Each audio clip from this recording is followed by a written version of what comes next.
Are we all set? Great. Well, welcome everybody to Community Board 4's monthly meeting of the Social and Racial Justice Task Force.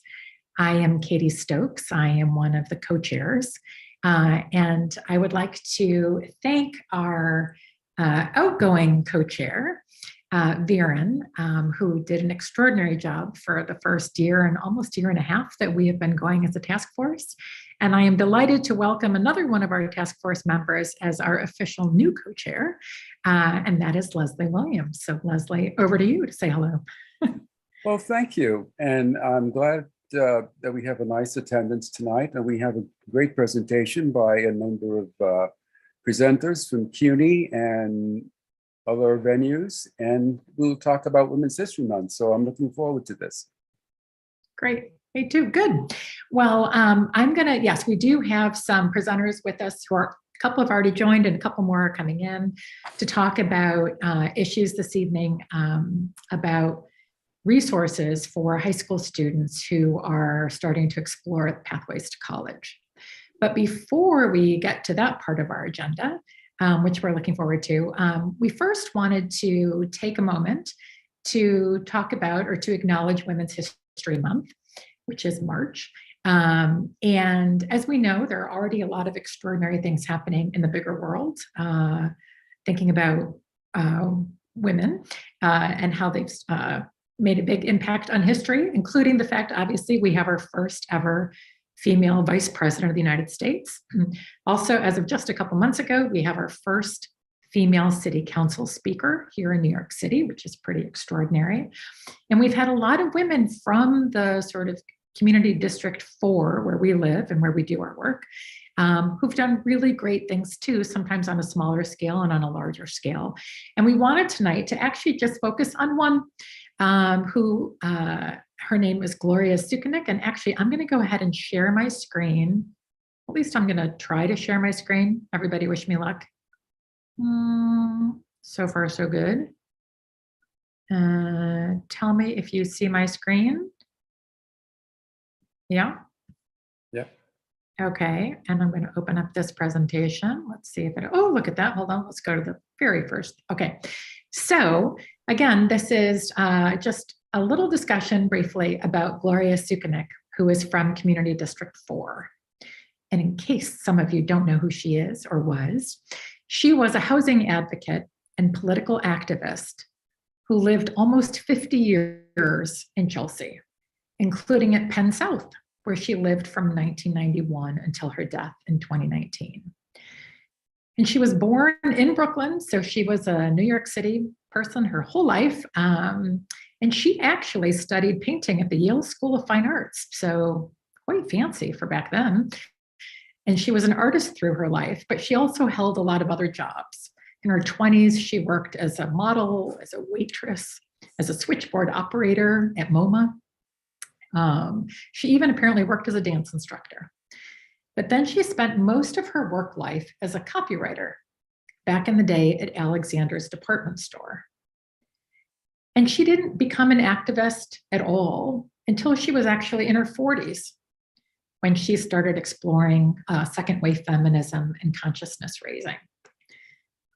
And then things got rolling for her here in Chelsea, and she became a longtime member of the Chelsea Reform Democratic Club.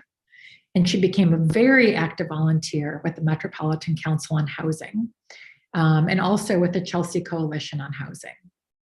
And one of the things that she was sort of well known for, and there are lots of funny pictures of her, was that when she heard that Barney's wanted to open on 7th Avenue, and she knew that in the building where Barney's wanted to move, there were a lot of rent stabilized and rent controlled apartments where families lived. And so she worked with the Chelsea Coalition on Housing to try and fight against Barney's being allowed there. And they decided to employ some attention-getting techniques.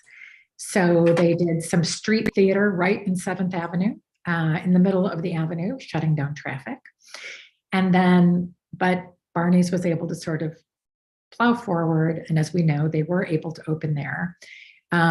But through all of the activism of Gloria and others that she was working with, they were able to ensure that the families who lived in that building were able to get other apartments that were rent stabilized or rent controlled, and to protect all of their rights. So even though they had to switch buildings, they were able to protect the rights of those families. But they decided that Gloria and some others decided that on the opening night of Barney's that they should continue their activism.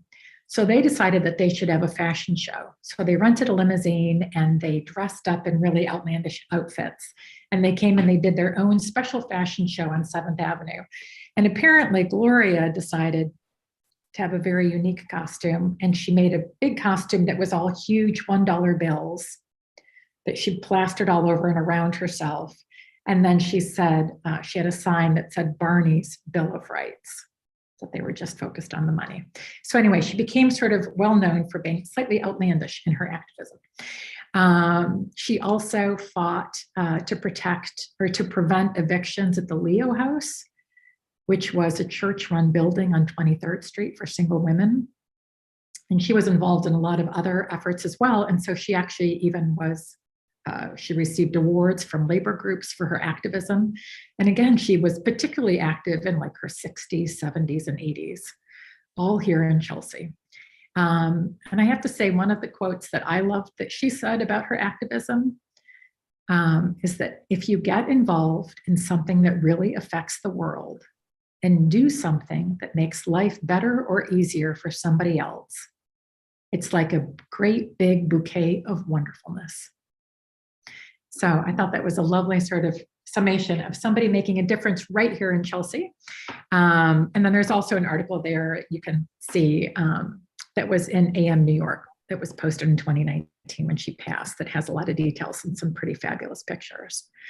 I'd also like to mention actually that apparently at Chelsea Market for the whole month of March, they are celebrating Women's History Month, about women business owners and women visionaries.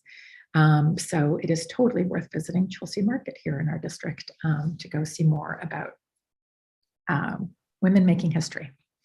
So with that, hold on. I'm going to stop sharing my screen, go back to, am I still sharing my screen or am I back? Back. Okay, good. I'm not very good at this yet. Oh, hello, Tina. I see that you joined as well. Nice to see you, my dear. Thank you. I'm sorry I'm late. I've had some technical problems, but I loved what you presented. It was so lovely. Thank you. Good. Oh, absolutely. Even with my technical difficulties, that's kind of you, Tina. May I share an image of Gloria that I have? Oh, yes, please do.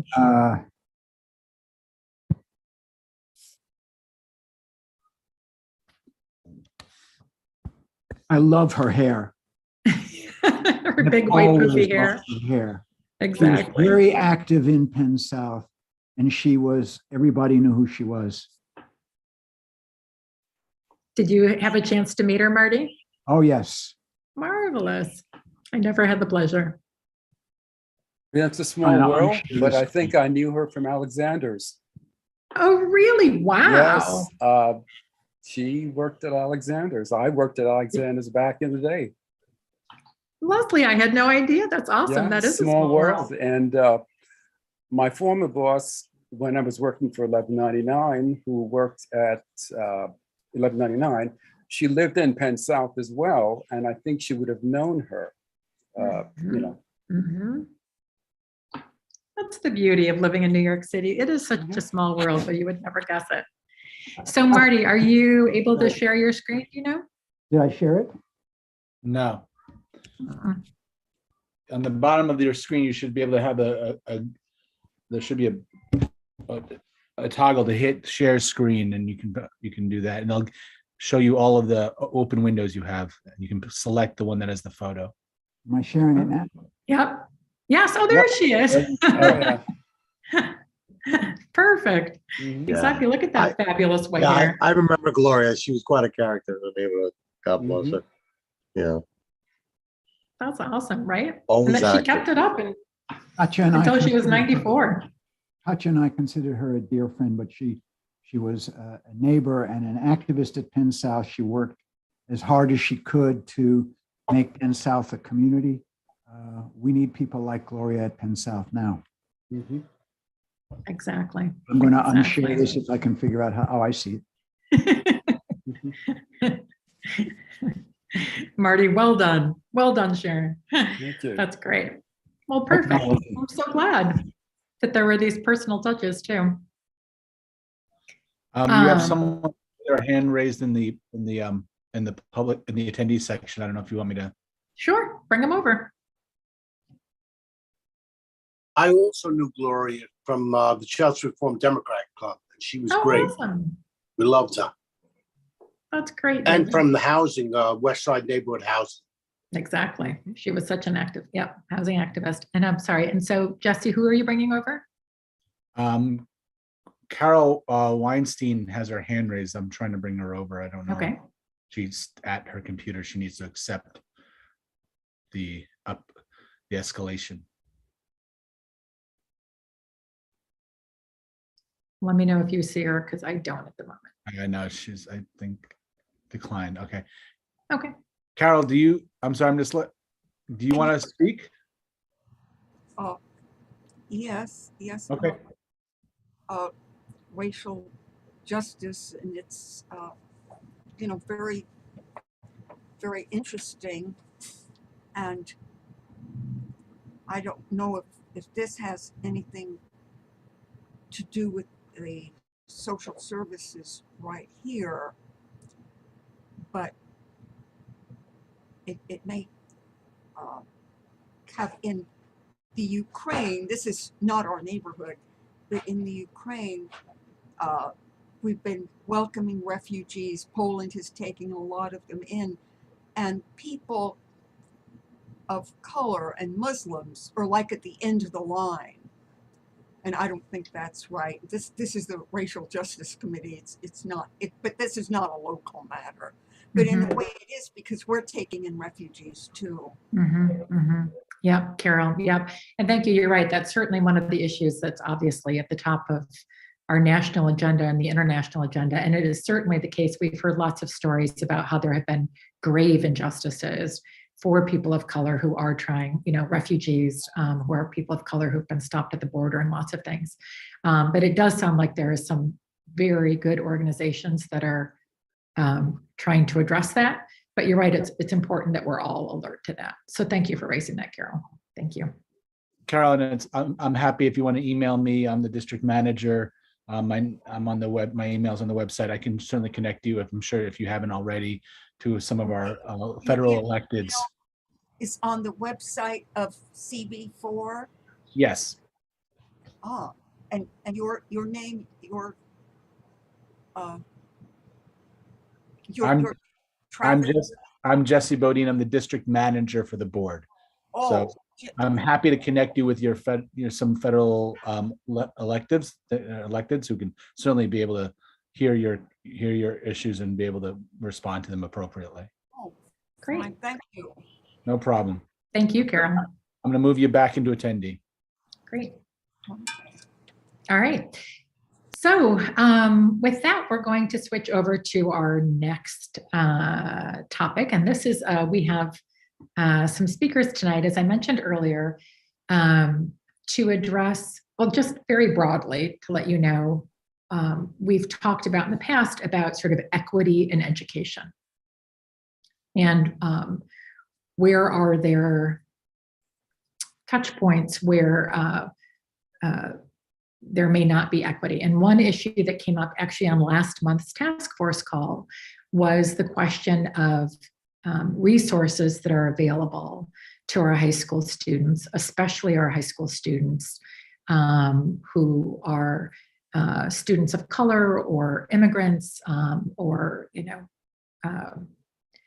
economically disadvantaged, and about opportunities and resources available to them, especially about sort of the pathways from high school to college.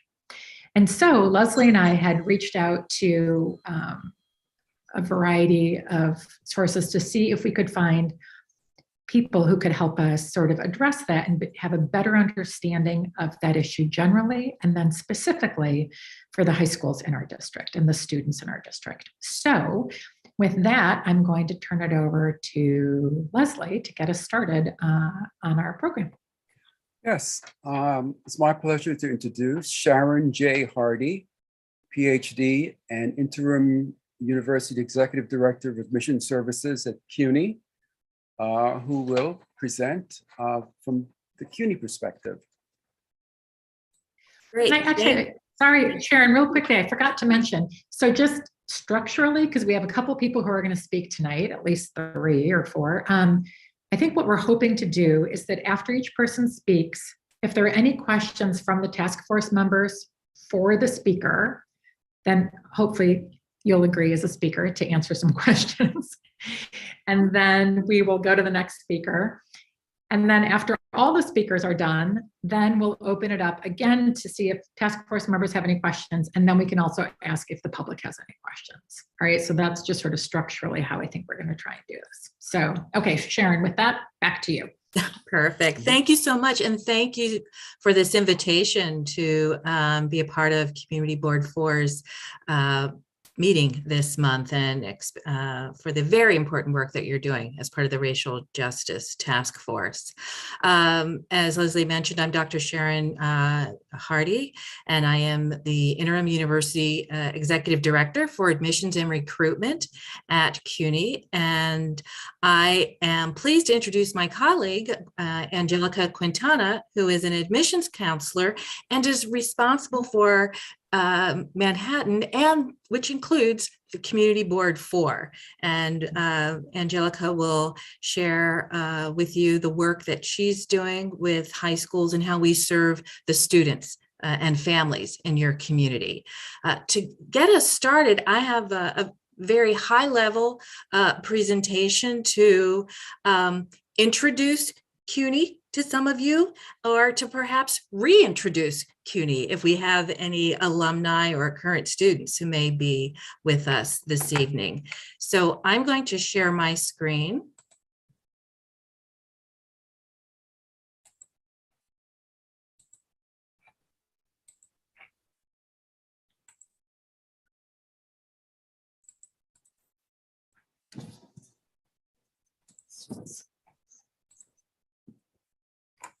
And here we go.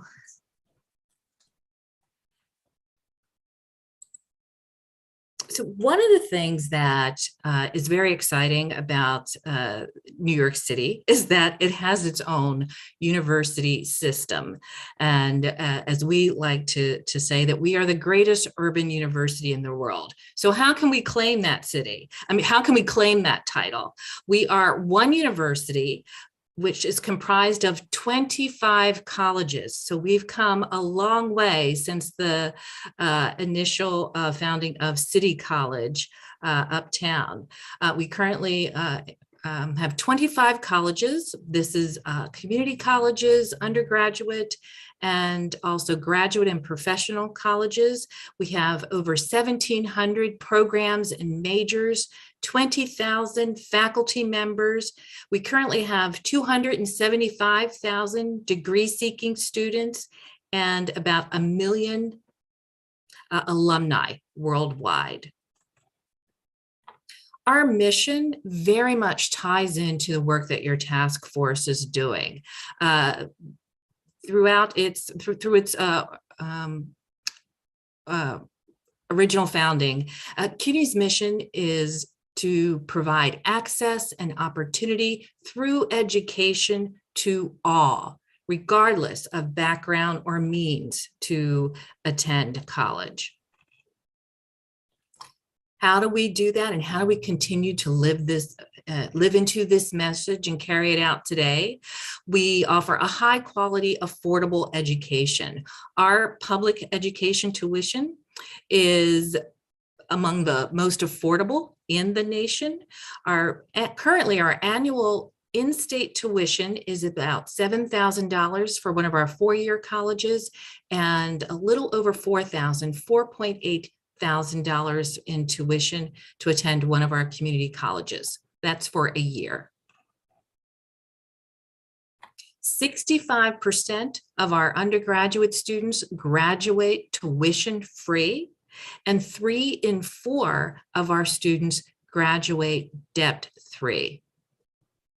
And you may be familiar with the Excelsior program, which many of our students are able to benefit from as well. As I mentioned, we are 25 colleges in New York City. And here's a map that shows our colleges. You can see we are throughout all 5 boroughs. In Manhattan, we have quite a few.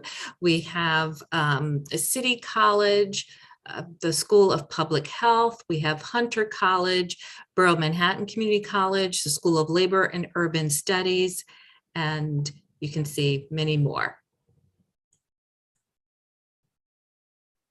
We have different types of campuses. We have urban vertical setting campuses, such as Baruch, LaGuardia Community College, some of the colleges that you see here in the picture. This is Hunter College with its sky bridge across Lexington Avenue. We also have traditional campuses, traditional campus settings with the campus green and multiple buildings, such as York College. This is Lehman College and Brooklyn College. Something that is consistent across our undergraduate program is that our students have a core curriculum as undergraduate students. This is known as our pathways, our liberal arts requirements that students take as part of their undergraduate studies. Classes, despite 275,000 students, classes are small. The average class size is 30 students or less. We are a community that speaks over 174 languages. I mentioned we have over 1,700 academic majors that students can choose from, and 80% of our faculty across the university have the highest degrees or credentials in their respective fields. These are some of the majors that we offer. Just a glimpse, we have everything from arts to career and technology training to the health professions and public service and the sciences as well. We also offer networks to support students. We are all about student success. We have programs such as CUNY Start, which is provides remedial support for students to begin college. We have our Seek and College Discovery programs, which provide extra tutoring and support services for students. We also have ASAP, which is our accelerated associate's degree program, as well as ACE, which is on the bachelor's degree level. And these are special programs that provide supports such as tutoring, Metro cards, whatever students need. We are committed to their success, and these are just a sampling of some of the programs that students are able to take advantage of at no extra cost either. We have honors programs as well. You may be familiar with Macaulay Honors College, which is located just off of Lincoln, just off of Lincoln Center. And we have numerous scholars and honors programs across the universities, such as the Verrazano School at College of Staten Island, and Time 2000 for preparing future math teachers at Queens College. We work very closely and have engaged in partnerships with many of the city's largest employers, such as Verizon and Amazon, HBO, the New York City, and many of the city's agencies for professional experience and for internships, as well as post upon graduation careers for students.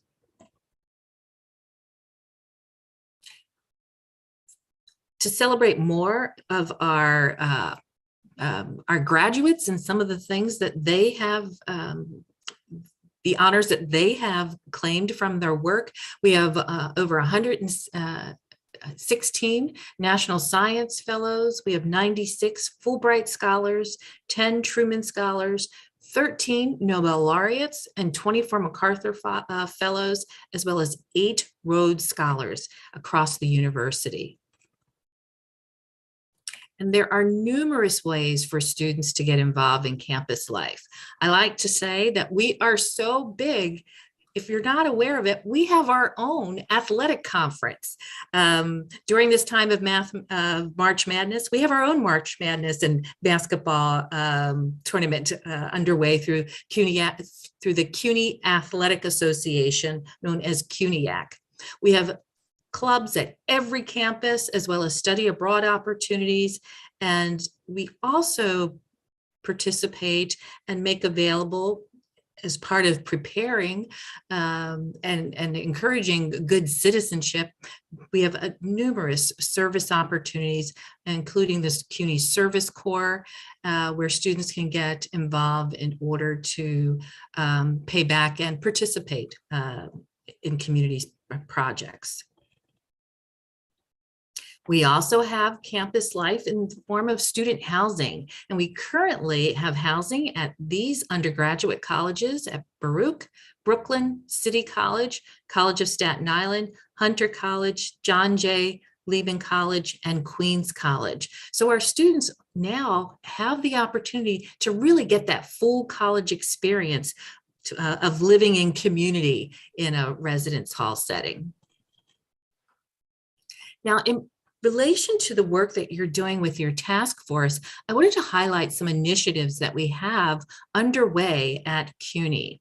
In fall 2020, the university received a $10 million gift from the Mellon Foundation.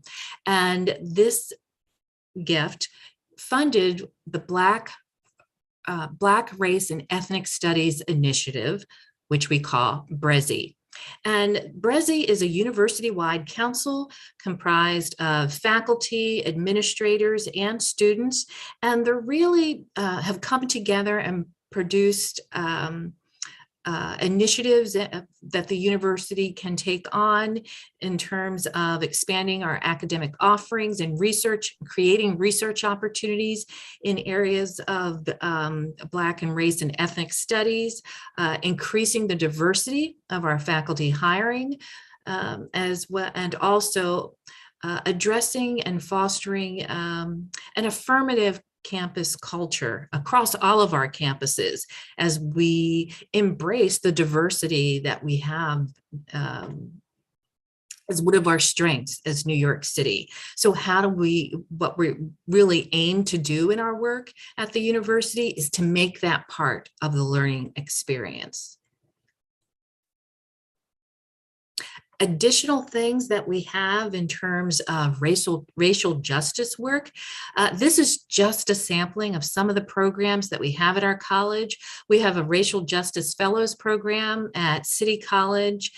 John Jay has a teaching and learning center that has extensive resources for faculty and addressing racial justice in the classroom and how they prepare their syllabus, class syllabi, wide range of resources. At Hunter College, we have an urban policy and planning program that has established a racial justice working group.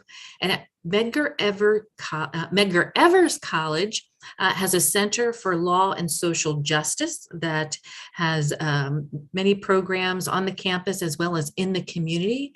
And our law school, which is well recognized for its public service work, was recently named by Pre-Law Magazine the #2 in the nation for racial justice. And in case you're curious, #1 was Howard University. So I would say we are in very good company. I'm going to turn to Angelica now, who will tell you about the work that we're doing specifically in Community 4 and share with you some of her activities. Thank you, Dr. Hardy. Good evening, everyone. My name is Angelica Quintana, and I am the lead recruiter for the Manhattan territory. I'm excited to share a little bit of information of like how we engage with our high schools and our prospective students. As a recruiter in Manhattan, part of our role is to maintain and develop partnerships with different stakeholders. This includes, but is not limited to, high school counselors, prospective students, both traditional and non-traditional, community-based organizations, and many more. We acknowledge that so much has changed over the last 2 years, and we are actively meeting our community where they are and wherever their current life stage is. And so as a recruiter, sometimes we are one of the first representatives of CUNY to meet or even speak to our prospective students. And we make it a goal to provide the best student experience straight from the jump, so that students know what our offerings are. And so they may feel empowered to make well-informed decisions that best fits them. So at CUNY, we believe that every individual has a story to tell, and we want to be part of that narrative that is being written. So we honor and acknowledge the diverse voices and backgrounds that help shape our campus community. So we also know that, like, CUNY reflects our city. So that's one of the most important things for us. So just to give a little glimpse of who our students are, I have a couple of little percentages that make up of our campus community. Overall, for our students, 60% of our students are first generation college students. I believe that's like undergraduate students. And then 82% of our freshmen are New York City public high school graduates. This number is specifically for students who graduated from the Department of Education, which is a large portion of our student body. And of course, 82% of our alumni, end up staying in New York City. And this is due to numerous scenarios, such as job opportunities, family, a desire to plant roots, a lot of different, scenarios there. Now with Manhattan, basically, we are a mighty team of 3 that offers a lot of support to our prospective students. On a formal front, we service around 184 different schools, and this is a mixture of the schools from the Department of Education, private schools, transfer schools, charter schools, and 18 of those schools from the 184 are from the Community Board 4 area. And much of that, is, it's roughly 18. And we acknowledge that, a lot of them, the graduating class might be a little bit different. It can stem from maybe 30 to 200 students or 300 students. So it's a lot of different unique applicants. A lot of our student demographics, first generation, diverse family income and backgrounds. And while we don't have the numbers at hand, we know that there's a lot of different intersecting identities that come into play, and we want to make sure that we are servicing all of our students in our best ability as we can, and provide them the necessary, offerings and options for them. And so we acknowledge that students that attend our Manhattan schools don't necessarily live in Manhattan, but are commuting from different boroughs, which is very true of CUNY as well. We have students coming in from all over the different boroughs. So with that, a lot of students seek support programs, because we say constantly that, a support network is, a part of, ensuring your success. We also want to continue to normalize and, empower students to say that, like, hey, it's okay to ask for help. So programs like ASAP, SEEK, and ACE, cultivates a community and a sense of belonging for our students, especially thereafter, like an isolating time.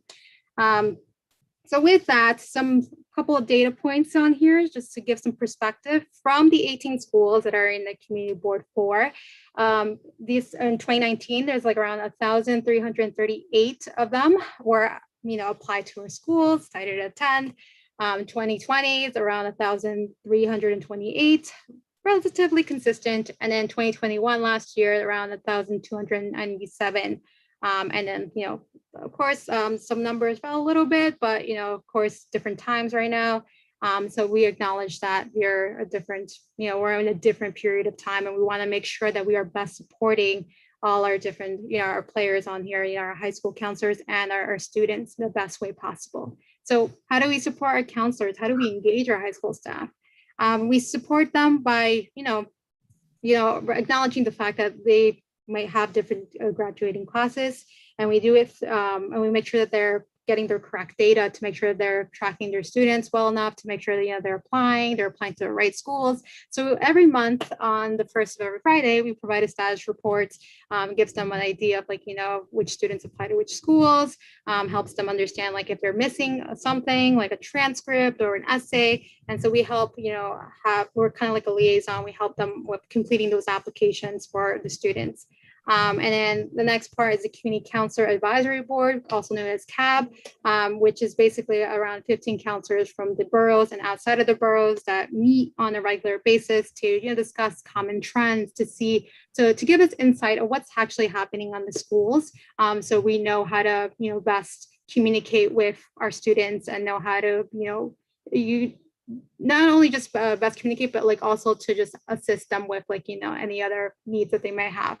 And of course, recruitment visits, that varies, from 2019 onward, we transitioned from in-person to a lot of virtual. So previously we used to do a lot of in-person presentations, college fairs, office guidance visits.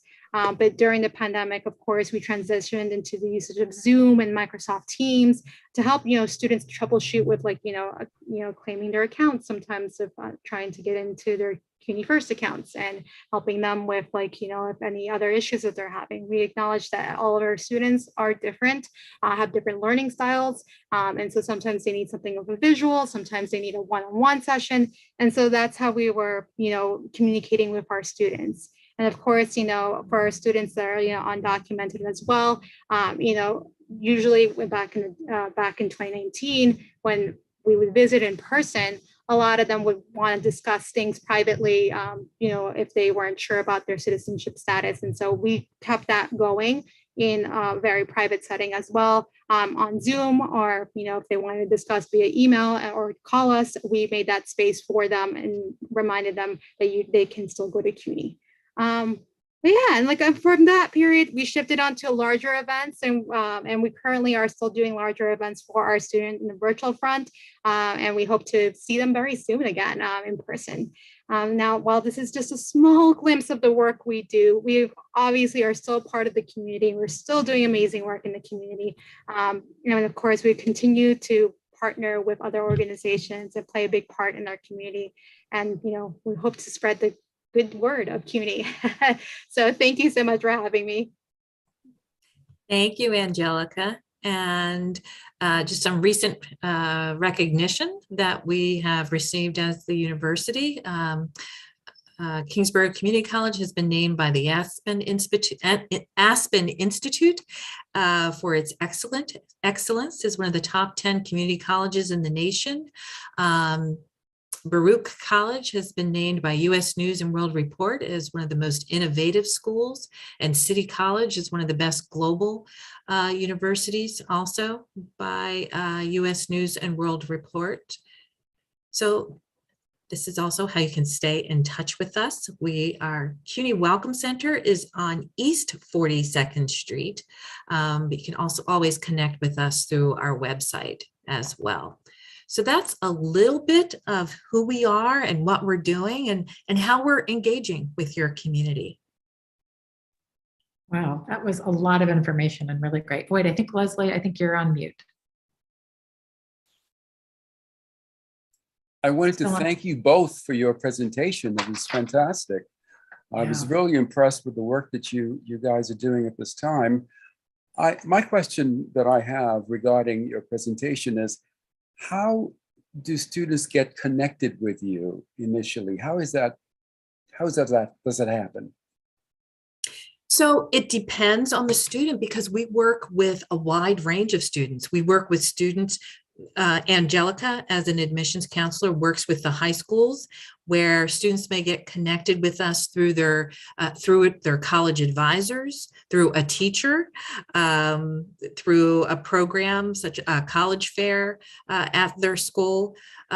Most of them, I would say, in the schools are through college advisors.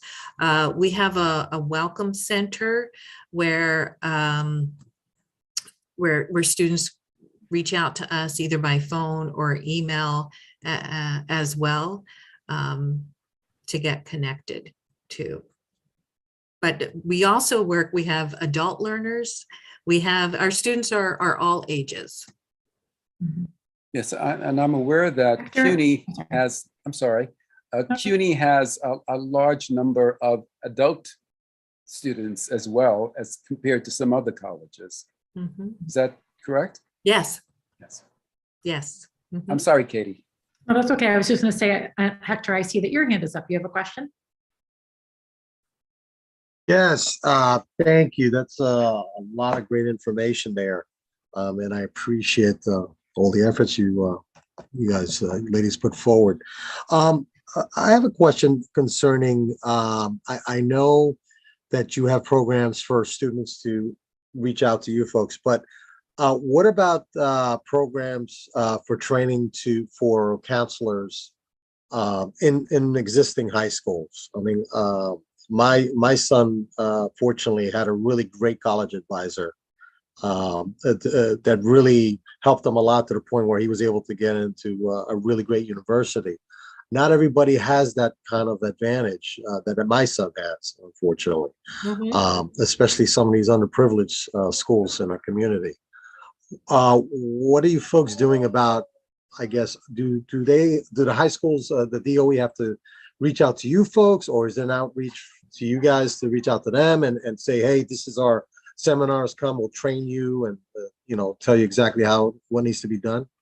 I believe that next my colleague Laura Myers is going to talk about a fantastic program that we're doing that addresses that need in terms of college and career advisement. We work very, very, I can't say it enough, very, very closely with the DOE. And so we are in conversations with them often throughout the week. So it's a very collaborative relationship.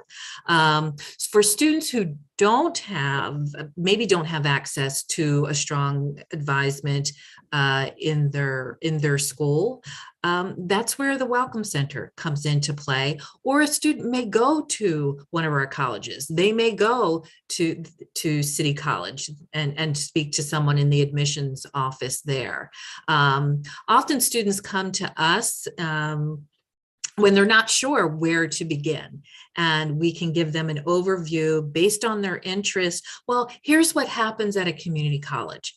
And here's what happens at a four-year college, and here's the path for earning a bachelor's degree, or depending upon what the individual's interest is. So there's multiple ways that can happen. That's wonderful. Because one of the I'm sure everybody's familiar with the Hispanic Society. They usually have an annual function where they invite Hispanics and all races, obviously, to a information seminar at the NYU every year. And basically they cover scholarships, they cover admissions processes, and they actually have representatives from colleges from all over the US, not just CUNY, there as well.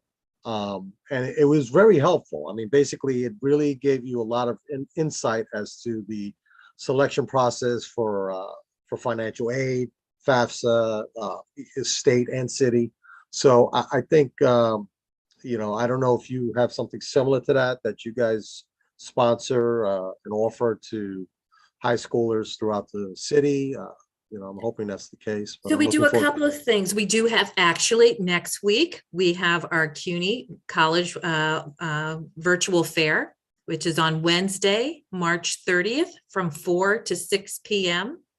So please spread the word. I can share a flyer with Leslie tomorrow. I'll forward Leslie the flyer and we can distribute that throughout the community. We've shared it with the high schools and with prospective students as well, but absolutely, would love your help to help spread the word on that. We also, every fall, we have college counselor conferences, and we rotate where we host them each year. So we do 5 each year, 1 in each borough. So we rotate around our CUNY campuses so that the college advisors can see our facilities and get a feel for the campus. And we do workshops during that in terms of, we have representatives from our financial aid office, from special programs and initiatives that we have going on at the university. Great. Thank you so much. I appreciate it. And if I'm sure you'll provide all your contact info, because I have a lot of Absolutely. teenagers that are very interested in this sort of stuff, and they really are kind of at a loss. A lot of parents have approached me about this stuff. So absolutely. Send them to us in the Welcome Center. That's a great place to start. And I will add, we are doing the National Hispanic College Fair. Angelica, do you know which ones we're doing? We are doing a couple of them. There's the New Jersey, northeastern ones, New York, Florida. So we're going a little bit out of state too. But I think there's an upcoming one for New York, New England, which is in, I believe it's this month or the beginning of April. But yeah, some of our students do attend that one. It's going to be virtual. But those are other ways that students can also hear a little bit more about CUNY, but also just hear about, how to like apply for FAFSA, and they usually have other sessions as well. And I believe also the colleges have their own open houses on their websites as well. So if we have a website, it's www.cuny.edu/learn-more. Folks can sign up to hear a little bit more about the campuses and get the virtual tour. Some of them are starting up tours again. And so it's like a great opportunity for them for students to just get a feel of like what CUNY has to offer. Do you guys, just one more thing. Do you have a newsletter or something that you send out announcing these functions? Because I'd like to be able to spread the word, but before they occur. They're all on our website. Since the pandemic, haven't had the opportunity. We just weren't in the office to be printing things. So much of our things are, and because we're adding things all the time, as soon as we print something, we found it's out of date because we're adding things so much. So we are also starting tomorrow participating in Univision, has a virtual college fair that's running for the first week of April. So we're adding things all the time. But if you go to our CUNY website, cuny.edu, and on the admissions page, you'll see all of our events listed. Right. Thank you. Travis, I see that your hand is up. Thank you, Katie. I'm asking from the perspective of like, I'm dialing back to my undergraduate experiences. I'm thinking back to a lot of my fraternity brothers and a lot of Black students that were on my campus, and the experiences they had where, the financial aid package got them into school and they had a basic understanding of what they were provided, but the package wasn't enough to really navigate their academic careers. And a lot of folks ended up having hold credits and delayed graduations because of that. So can you talk to us a little bit about the coaching, the financial coaching that the financial aid offices might provide to kind of guide students, particularly first generation students, low income students, students of color through their 4 years to really understand what their resources are. Fortunately for me, I did a lot of research before I went and kind of had a good understanding of how every dollar I had available to me, but a lot of people did not, and it delayed their graduation process. So our campuses have quite extensive programs around financial literacy, as well as financial aid and planning, and they have financial aid counselors available to meet with the students. And then upon graduation, students have an exit interview with their financial aid officers. So there's resources absolutely available to them. But as you saw, 65% of our student population graduates debt-free. And they're not graduate. And what we have found, those who are graduating with debt tend to be transfer students who've come with loans that they already owned for their education. Yeah. Thank you. I appreciate that. Am I allowed a follow-up question? Because I have one more follow-up as well. Totally. So my background is a little bit in academia, so that's why I'm asking a few more questions. So the other question I have for you is that given that I think a large percentage of your population's in state from the city, right? So what are you guys doing to make up for some of the achievement gaps or learning gaps that they may have experienced in their K-12 experience that actually has impacted their ability to learn and matriculate to college and thrive in college, particularly those students who were not exposed to AP courses or any high-level courses that would put them on equal footing with some of their other peers? Well, it's very much, it depends on the student's experience. And so that's where our community colleges would come into play to help students to get to the academic foundation that they need to perform well at one of our four-year colleges and beyond. So we also have a program where it's called e-permit, which means an undergraduate student at CUNY can work with their academic advisor. Let's say you want to take a class let's say you're a student at City College and you want to take a class with a particular professor or a particular discipline at another CUNY college. You can do that. And so that's another way that we leverage the university. And so the student support services and the advisement support that.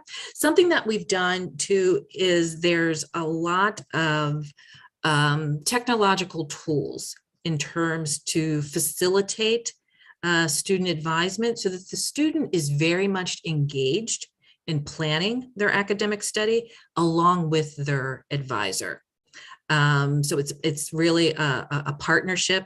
Starfish, EAB are a couple of the platforms that we use in terms of student advisement.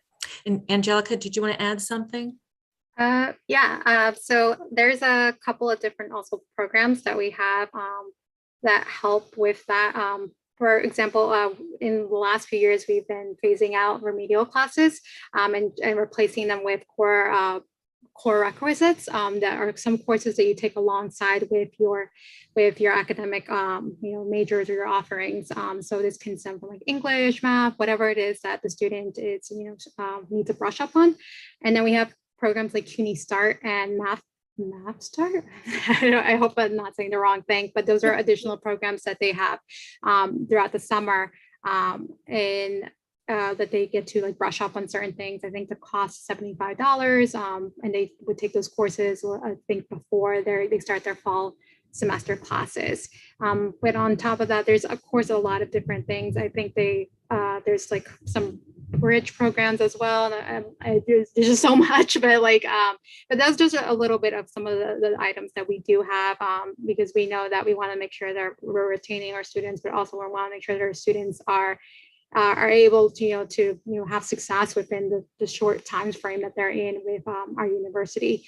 And with that, of course, ACE and the ASAP program and SEEK, they're like this is just a community of people that are part of these programs. That like the ASAP program, for example, is trying to make sure that there aren't any barriers. So they provide like tutoring, they provide other services as well within. So students can graduate at 2 years, because I think a lot of common trends that we see with community colleges is sometimes it takes a long time for students to graduate. And that's because they have various different things that stops them from doing it in a 2-year frame. So in CUNY, we try to expand these programs, ASAP, ACE at the 4-year colleges, to make sure that our students are getting, a right set, or we're ensuring their success within the time frame that they need. But we also understand that our students are commuters, different priorities as well, family responsibilities. We know that different students, and so we want to make sure we build in these programs, and our campuses have their own individual programs as well that they're still continuously creating with the partnership of faculty, community organizations, and as well to make sure that our students have all the necessary things to ensure their success. And one program that I'll add is we have a Black Male Initiative, similar to My Brother's Keeper. Now Project Excel is at every undergraduate college. There's a project in the university. And that's really it ranges from peer mentor programs. It's for male students of color. It's open to all students, but it's really targeted to male students of color and their success through to graduation. So those are for students who are once they enroll, and there's some involvement with recruitment as well, but really to support students while they're enrolled. Thank you. I appreciate you guys' answers. I have a quick question for you, Sharon. Is it now standard at CUNY to provide technology for the students, especially because of the COVID, where people were away from the physical site? So undergraduate and two-year schools, students were given technology to take home? And yes, during COVID, the university bought tens of thousands of laptops and made them available. We also had purchased MiFis and made those available to students too. Right. Great. And then I just have a follow-up a little bit to the question that Hector asked about in high schools, the advising issue, and then also what Travis was talking about sort of the financial issue. In last month's meeting, we had one of our deputy Manhattan Borough presidents attend, and she was speaking. And a comment she made was that she was aware of a high school that's like basically at the bottom of the hill from where City College is. And that she said that there were students there who didn't know about all that was available to them just up the hill at City College.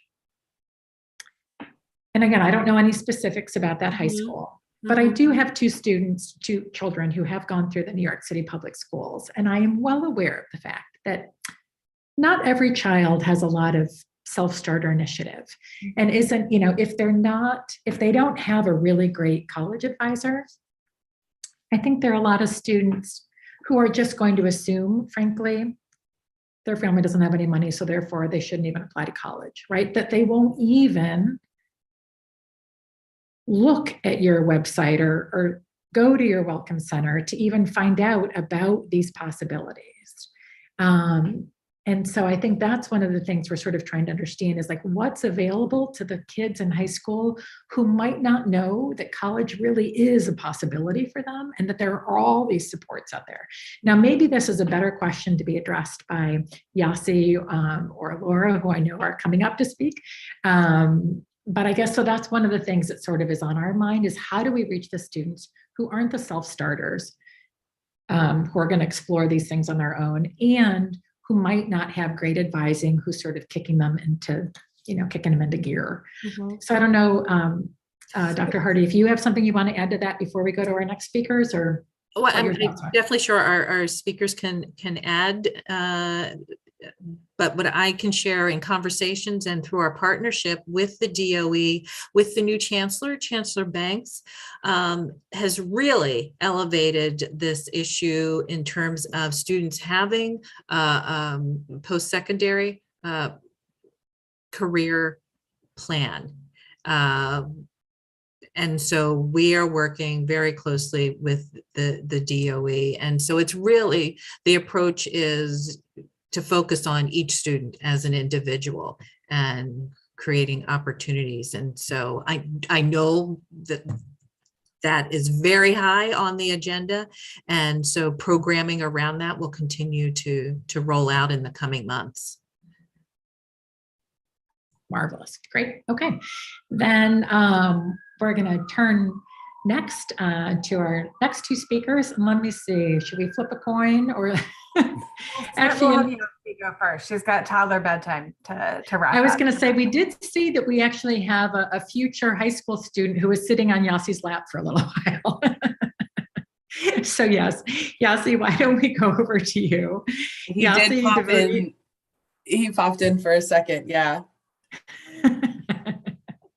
but I'm sure he'll be thinking about high school in no time at all. Absolutely. We'll start them young. I thank you all so much for having us. It is a delight. Actually, my husband is third generation Chelsea. Grandma still lives on 14th and 9th. So we are actually, my in-laws live a little further uptown. So this is nice full circle, even though we've moved to Brooklyn and he feels a way about it.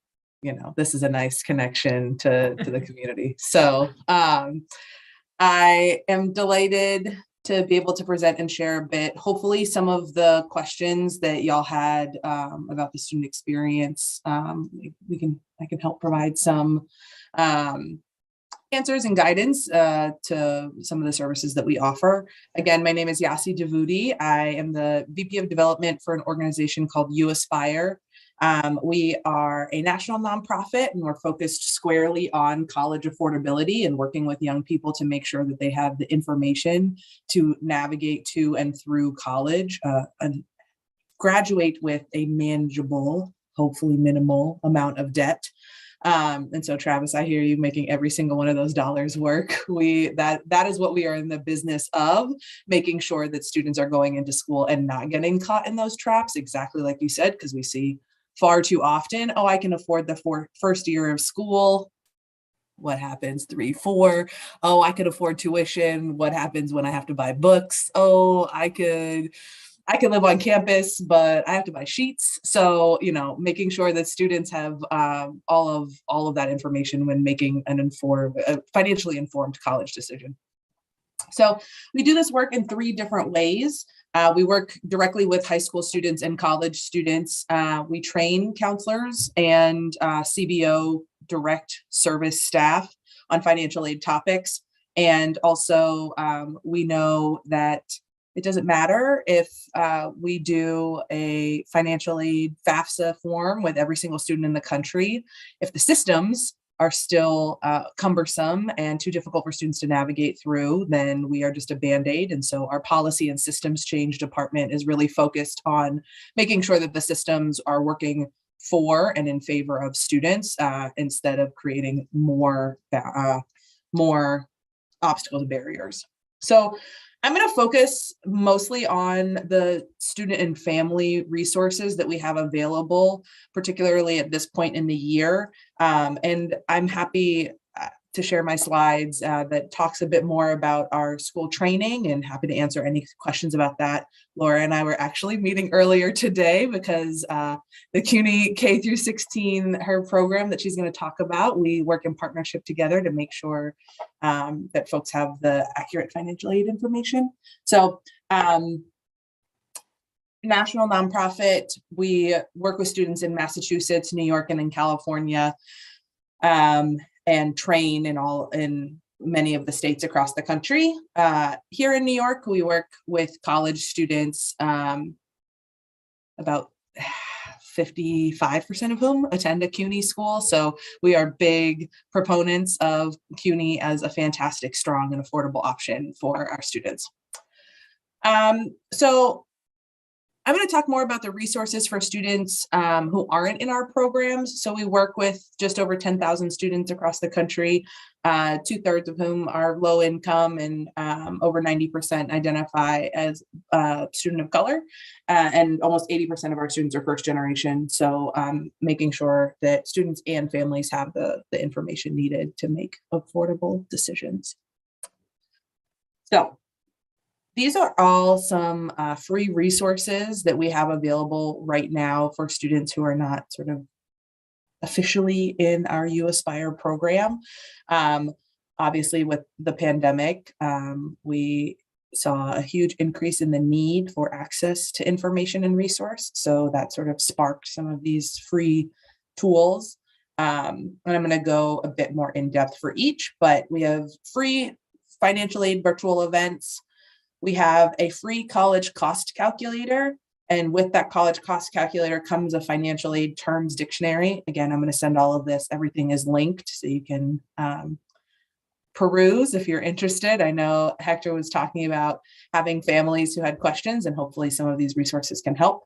And then students can sign up for scholarship support and get one-on-one guidance on how to navigate that process. So over the next couple of months, we have a number of free financial aid virtual events. The first being a FAFSA walkthrough. Students can and families can, these are all virtual. Oh yeah, it says virtual. Okay, I wanted to make sure, but students can come, families can sign up and attend.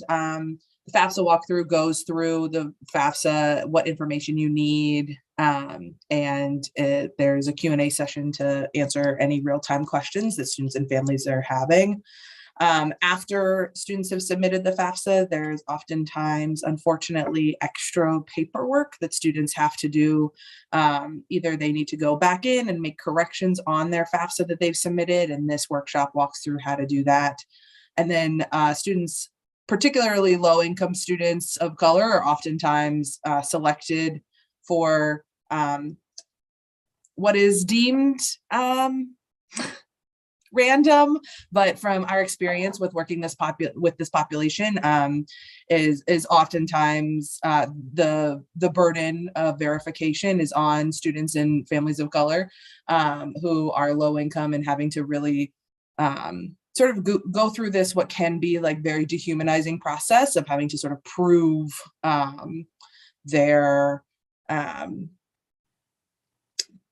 prove that their family does not have the money that they reported that they don't have. And it can be the stopping point for a student. And that's what we have seen. And so this hopefully helps normalize that process and walk students and families through what that is, why it is, and how to do so.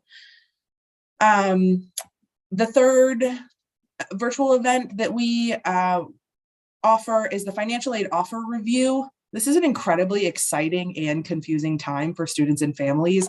You've gotten into 4 different colleges. They've all sent you your financial aid packages. Every single one of those like looks different, and each of them does their calculations in a different way. And wait, this school maybe includes loans in the calculation, but this school doesn't include loans. And so this workshop really helps make sense of what students and families are looking at and how to discern what those letters are. And then lastly, summer financial aid steps.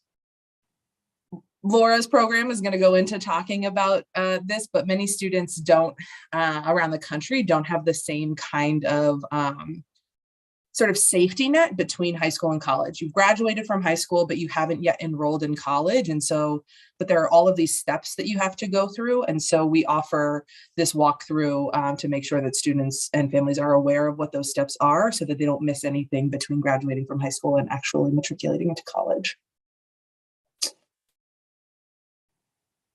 If a student goes to a workshop or just has a one-off question, they can also sign up for a free advising session with one of our advisors. No agenda, no presentation, basically just like office hours. If you have a question, show up, you can just pop in, ask your question, get your support and head out. And those, again, sign up via Zoom, and again, linked all through here. And then the college cost calculator, now that I don't think that I shared my sound. 1 second. I'm going to just, nope. Act like I've done this before. I am going to just play the first little bit of this video that introduces this free resource that we have for students, like I said, about the award letters.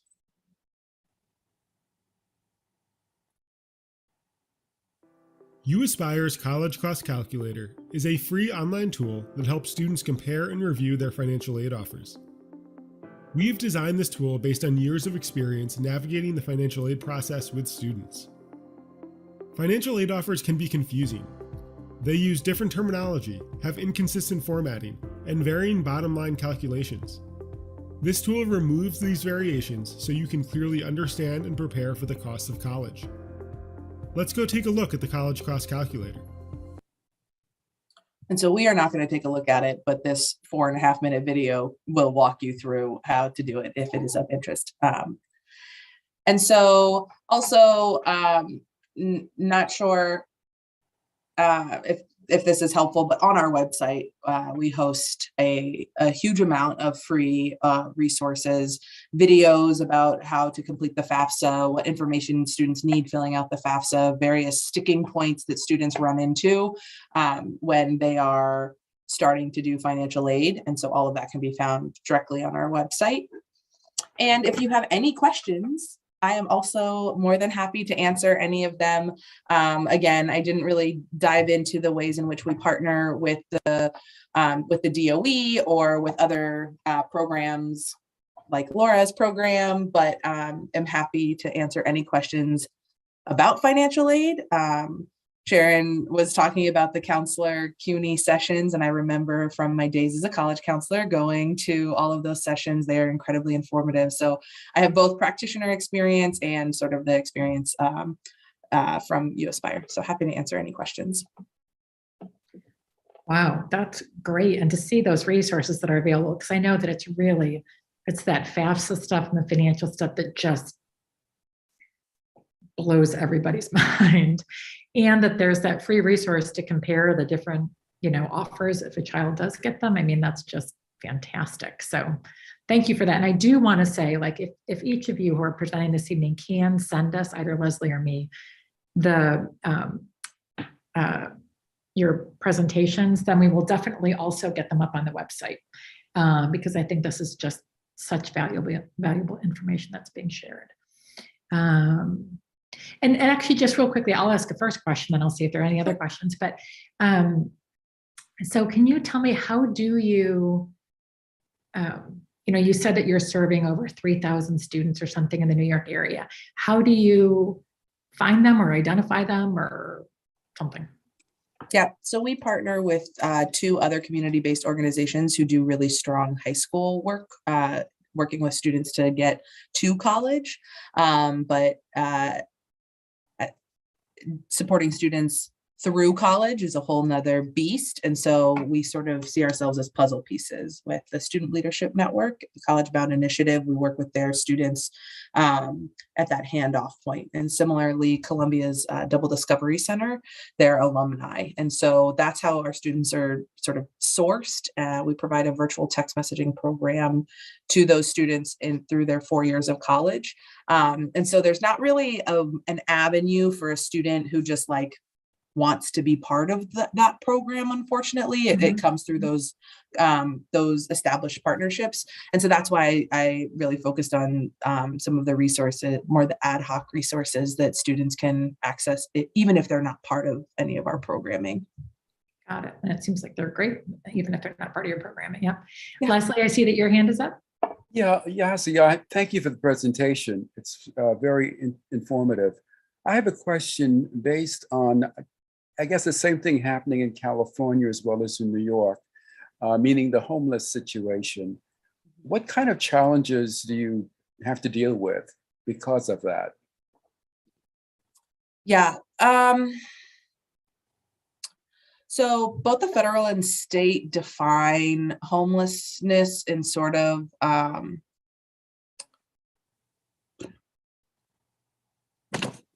very specific ways. And in order for a student to be considered homeless and for that to have any impact on sort of the way in which they navigate financial aid, they have to be homeless on their own.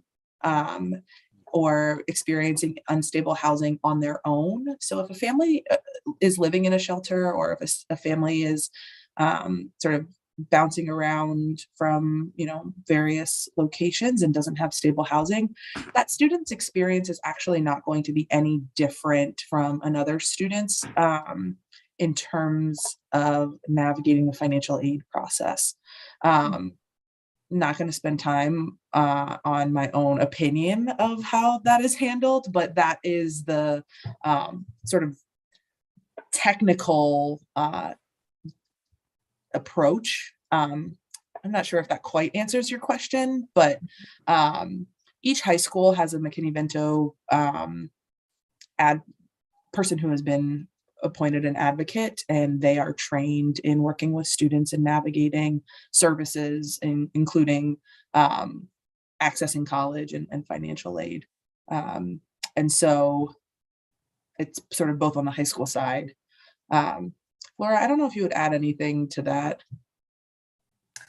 I know the DOE for a while, in addition to McKinney-Vento, had a program supporting students who were experiencing homelessness that was specific, and then was helping to send them off to college. This was years ago. They were doing like a launch event with backpacks and resources and tools.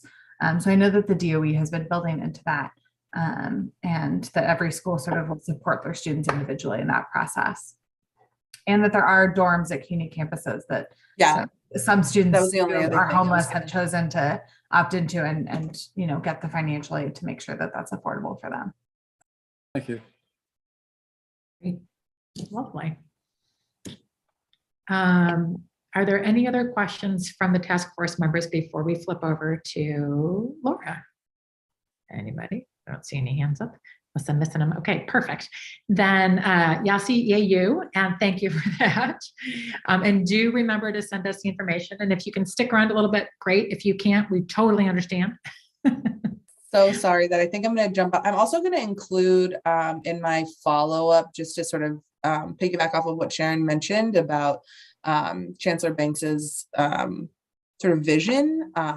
I'm going to send along his remarks on the new vision for the college and career work. Great. So y'all will have that as well. Thank you again so much. And please let us know if you have any questions. Have a good night. Thank you, Yassi. Okay. And then now we're going to switch over to Laura Myers, who also is affiliated with CUNY, and she is, tell me, hopefully I'm saying this correctly, Laura, Director of CUNY's K-16's College Counseling Initiatives. Yes, it's a mouthful. It's a bit of a mouthful. If anyone has branding thoughts, one day we'll rebrand into something that's a bit more digestible. But great to connect with all of you, and I feel really lucky to come after Sharon and Yassi. I partner really closely with the CUNY admissions office, with Sharon's team and Angelica's team, and just as Yassi said today, was meeting with her to discuss training, and so partner really closely with Yassi and have been using some of those tools from uAspire since I was a college counselor 10 years ago. So I can attest that they are very, very helpful. So I feel grateful to come after both of these great speakers. And I will share a little bit of what CUNY K-16 is, and then what our programs are. And then I have an answer sort of for you, Hector, and I would love to come back to the counselor training piece as well. So the Office of K-16 Initiatives is situated as part of CUNY's Office of Academic Affairs. So we're part of the central office, and we really work in partnership between the New York City DOE and CUNY. And so we run everything from College Now and the Early College Initiative schools to STEM Research Academy to do some work on career development in STEM, to the programs that I run that are all in college advising and college counseling work. So our office really is sort of a nexus between a partnership around programming support for students coming out of the DOE, going into CUNY or into careers and programs and colleges not at CUNY. And within my office, I oversee 3 different programs that make up a year-round near-peer mentor system of supports designed to help seniors as they navigate the college application and financial aid process, as they graduate and pursue their college plan or post-secondary plan, making sure that they don't melt. As Yassi said, without the supports over the summer, things come up. So we're there to make sure that they don't melt. And for those students who might not have thought they wanted to go to college, but then decide in the summer to apply, they still can, and we're there to support. And then also we do a follow-up for students who graduated but didn't enroll in the fall to consider spring enrollment. So we've got 3 programs: application advisors working with seniors in schools, and then college and career bridge for all, our summer edition, which is June through September. And then we've just recently launched a winter bridge edition that is really picking up to continue those supports for students. So I'll talk a little bit about both of those. And with application advisors, we are at 33 high schools across the city, 5 of which are in Manhattan. I couldn't confirm whether they were in CB4, but I can send you their names or do some research later. But we've got 33 schools, and these are all being supported by a part-time college student working at the high schools to do college and career counseling work in partnership with the counselor at the school or the teachers who are leading on college and career planning. Sometimes it's a counselor and the senior English teacher. All sorts of members of the school get pulled into college and career counseling. And so our advisors are helping them. And those are all current college students, many of them CUNY students. And they're working November through the end of the year, through June. And since then, they've had more than 4,200 one-on-one meetings with the students that they're serving. And they've completed more than 1,500 CUNY applications with them and 1,500 FAFSAs and 1,200 TAP through the traditional application. And they're also helping students to do the New York State DREAM Act, which is for many different types of students, but primarily for undocumented students who might not be eligible for federal aid. They can get New York State aid through the tuition assistance program through TAP, but they access it through a DREAM Act portal. And so we're really making sure to serve all of the students at those high schools. And that's our smaller program that runs during the year in person at high schools. And then College and Career Bridge for All is our much larger scale program where we hire and train 220 bridge coaches every year, primarily CUNY students. Some come from other colleges as well, but all are current college students. And collectively, they are supporting 53,000 New York City DOE graduates from across 400 high schools. And there are slightly more than this in the New York City DOE graduating class. All of those students are being served by other peer mentor matriculation programs. So we work in partnership to make sure that every student graduating from the New York City DOE high school has support as they go on to their post-secondary plan, whether college or career or training programs. And in our program, students are opted in automatically. We're a partnership program with the DOE, and so we have access to rosters, we have access to information about whether they've applied to CUNY, and we can send really targeted weekly outreach via text and email to say, hey, I saw that you completed your CUNY application, but you haven't yet accepted an offer. How can I help you? Where are you interested in going? What can I do? And many of them then reach out for one-on-one support to complete enrollment tasks, everything from starting the process and applying to and committing to college to navigating financial aid paperwork, all of the verification work that Yassi talked about, our coaches really become experts in. And then enrollment paperwork like uploading CUNY vaccination cards and registering for classes. So our coaches are doing all of that with students. And this is, you know, this is our bridge that we're creating from the New York City Department of Education to CUNY or another program, but we are the partners on this. And we want to be sure that students are coming out of these high schools that have been supporting them and launching off to wherever they want to go. And we do this, like I said, in partnership with other programs that run similar opportunities like College Bound Initiative, which Yassi mentioned as well, and the Urban Assembly and CARA and New Visions for Public Schools, but also in partnership with ASAP and the DOE's TCACs and iMentor and Outward Bound program. So really wanting to be sure that collectively we are serving every student as they graduate and head off wherever they want to go. And we started in 2016 with the class of 2017. We needed a few months to get up and running. And we had just 100 schools then. And then in 2020, we expanded, we tripled in size in 6 weeks as a COVID response to make sure that students graduating in the class of 2020 had all the supports that they needed, knowing that they had had such a disrupted senior year. And so we added 38,000 students after June and built out our program. And now we have been able to stabilize at a citywide level. And so we will continue to make sure that we are serving every student who's graduating out of the DOE who is not otherwise served by the other programs.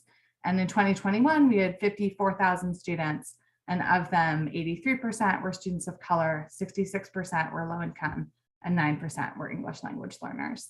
And because we are a DOE CUNY partnership, we're really able to integrate into the New York City DOE's college and career planning programming, which has really grown out in the last 5 years that I've been working with CUNY and the DOE.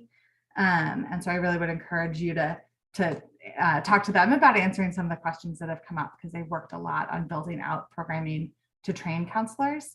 And I feel really lucky that we've been able to partner and really with our forces combined as two citywide institutions serve students across the board in this way and make sure that we're not just talking about CUNY, We're not just talking about college, but we're talking about any post-secondary pathway that will help you in your career development, in your economic stability now and in the future, as well as your mental health and social emotional supports that you may need.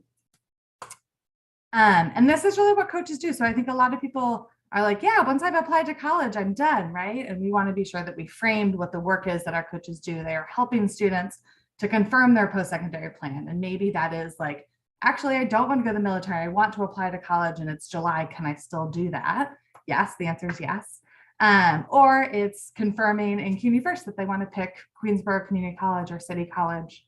And we work with them to make sure that they are doing all the paperwork required to enroll in classes and get started, making sure they have the financial aid that they need, and also using this opportunity to talk with students about what to expect after high school. To your point, Travis, of like, maybe I get to college and I had this great aid package, but then by the end, I've sort of gotten a bit lost. And we really want to make sure that we're setting our students up to persist in whatever their plan is. And so we also connect to some of the programs that Sharon talked about, and that's part of our persistence efforts to make sure that our coaches can connect students to ASAP or ACE or Black Male Initiative or Seek CD, so that students are supported to persist beyond. And then we make sure that they register for classes and support them through the first month of their post-secondary plan to say, hey, congrats, you made it here. How'd it go? How are you feeling about your first day of classes? Did you get lost in your Zoom rooms, or did you get lost on campus? We know that's a common experience. And making sure students have some support and belonging as they transition out of the environment of their high school campus and into the environment of their college campus. So all of our coaches are doing this, and I will share this video as a resource rather than now. It's the voices of our coaches to really talk about what the work is. But I'll have to listen to at least one more ad about Grammarly if I were to play it now. So I'm going to move us through.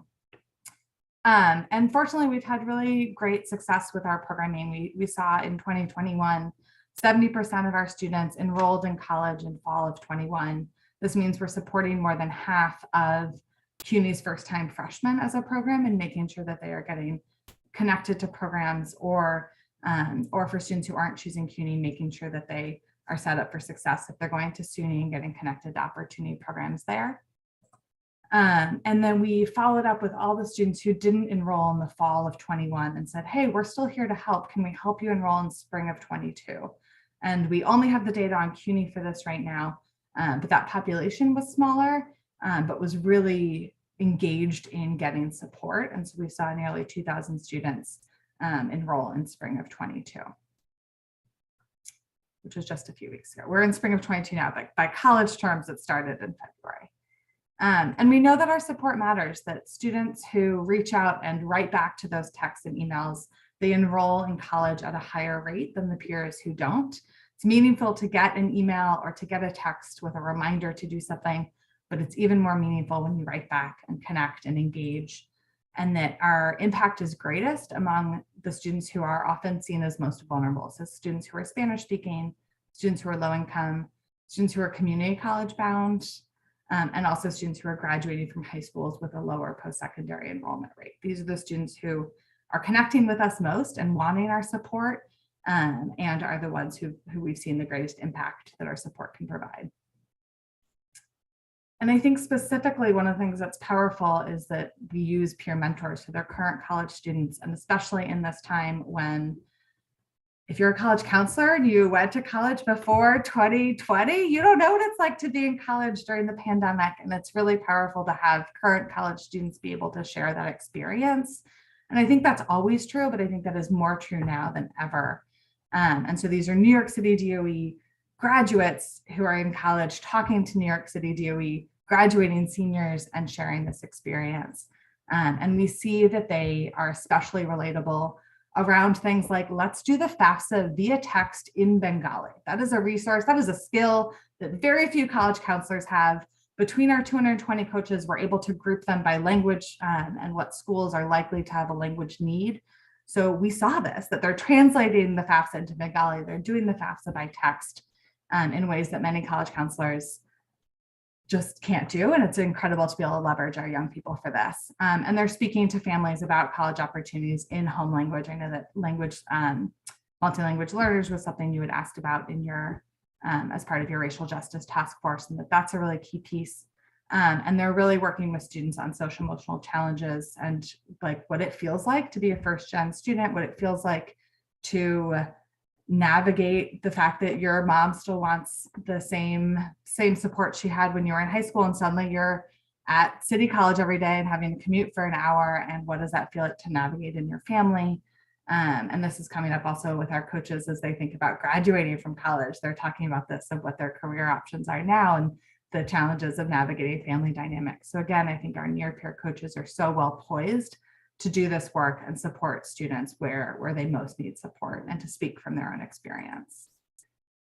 We also see that this is a great professional opportunity. We are paying young people a real wage to be able to work in this field, and we see them switching careers and switching majors and going into education or going into school counseling. I was just talking to one person today who we're about to hire in a supervisor role, who had a coach when she was in high school. So she had the support of a coach. She then was a coach with us and moved through multiple of our sort of leadership pipelines. And now she's a student teacher and is like, can I come back and work this summer as a supervisor? So she's going to be supervising. We haven't told her she got the job yet, but she will get the job, and she'll be supervising 20 plus college students in this work with a partner. So it's an incredible opportunity for them. And I think I have one more slide. I wanted to flag a couple of things of what this means for your community. And I think big picture, wanting you all to know that your students all have support as they graduate and pursue a post-secondary plan. And we're working really closely with the DOE to make sure that counselors are talking about this, that family coordinators are talking about this, that we're outreaching to make sure that all students know that they have this support and that they can take advantage of it.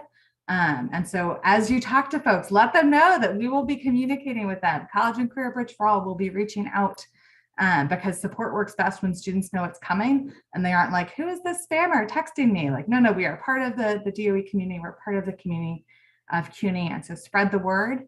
And we have, if you know young people who are current college students, I'll share this job description, but we have a deadline of Monday to recruit current college students who want to be doing this work this summer. So I'll share that job description. And finally, I think it's always really important to remember how strong our young people are as voices in the work of our community, especially in justice work. They have talked to me. We have talked about how they see this work as an educator as justice work in their community because of who they're serving. The majority of them are students of color and first-gen students and low-income students from all across the city. And their voice is so important always, and especially in this moment. And they are the right folks for this kind of work. And so as you're in your community in Manhattan, think about what other spaces we can be leveraging peer mentors in, because they're such a powerful, they play such a powerful role in this work. And I think that's it. I have my email here, laura.myers, myers @cuny.edu, and I will share the job description and the video and this deck. And Hector, I see your hand up, and I wrote a post-it to come back to this, that in terms of counselor training, not only is the training sessions, the counselor sessions that Sharon talked about really important, but the DOE has done a lot of building out what their college counseling and college and career post-secondary planning has looked like for schools in the last 5 years, especially through their College Access for All initiative. And the Office of Post-Secondary Readiness on their team has done a lot of work, and they're building out. They've always had sort of training programs that they've funded for counselors to go to, or for the English teacher who is doing some senior year advising to go to make sure that everyone in the school and more people in the school know this work and can support. And then they've also built out some new programs recently where they're doing like a special certification around supporting students who are looking at professional pathways versus college, and supporting students through students who have IEPs to make sure that they're accessing post-secondary pathways. And so happy to connect you to folks there. But the Office of Post-Secondary Readiness is really invested in both coaching counselors, but also providing a lot of training resources for them.